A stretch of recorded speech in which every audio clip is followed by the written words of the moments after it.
চিকেনের কম বেশি সবাই রান্না জানে, আর চিকেন দিয়ে যে কত রকমের রেসিপি হয় তা গুণে শেষ করা যাবে না। তো তার মধ্যে থেকেই আমার পছন্দের একটা চিকেনের রেসিপি তোমাদের সাথে আজকে শেয়ার করতে চলে এলাম। গন্ধরাজ চিকেন। এই গন্ধরাজ লেবুটা আমার আগে একদমই পছন্দ হতো না, এমনকি আমার বাড়ির কেউ খেতেও চাইতো না, এমনকি এর কোনো রেসিপিও বানাতাম না। আজকাল কেন জানি না গন্ধরাজ লেবুটা একটু বেশিই খাচ্ছি। তো চলুন এবারে রেসিপির দিকে যাওয়া যাক। এখানে 1 কেজি 300-র মতো চিকেন নিয়েছি। তার মধ্যে দিয়েছি গোলমরিচ, হলুদ, লবণ, আর দিয়েছি একটু আদা আর রসুন। আর এখন ওই যে সবুজ অংশটা গন্ধরাজ লেবুর, সেইটাই গ্রেড করে দিয়ে দিলাম।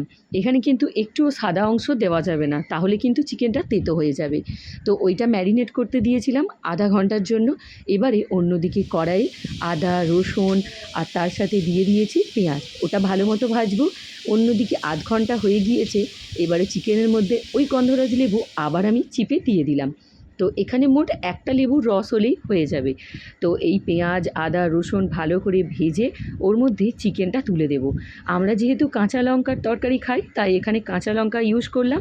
আর যারা কাঁচা লঙ্কা না খাও তারা এখানে গুঁড়ো লঙ্কা ইউজ করতে পারো। তো যাই হোক, ভালো করে কষা হয়ে যেতে ওর মধ্যে আলু তুলে দিলাম এবং একটু কাশ্মীরি লঙ্কা দিয়ে দিয়েছি কালারের জন্য। গরম জল দিয়ে সেদ্ধ করতে হবে, আর নামাবার 2 মিনিট আগে গোল গোল করে গন্ধরাজ লেবু দিয়ে নামিয়ে নিতে হবে।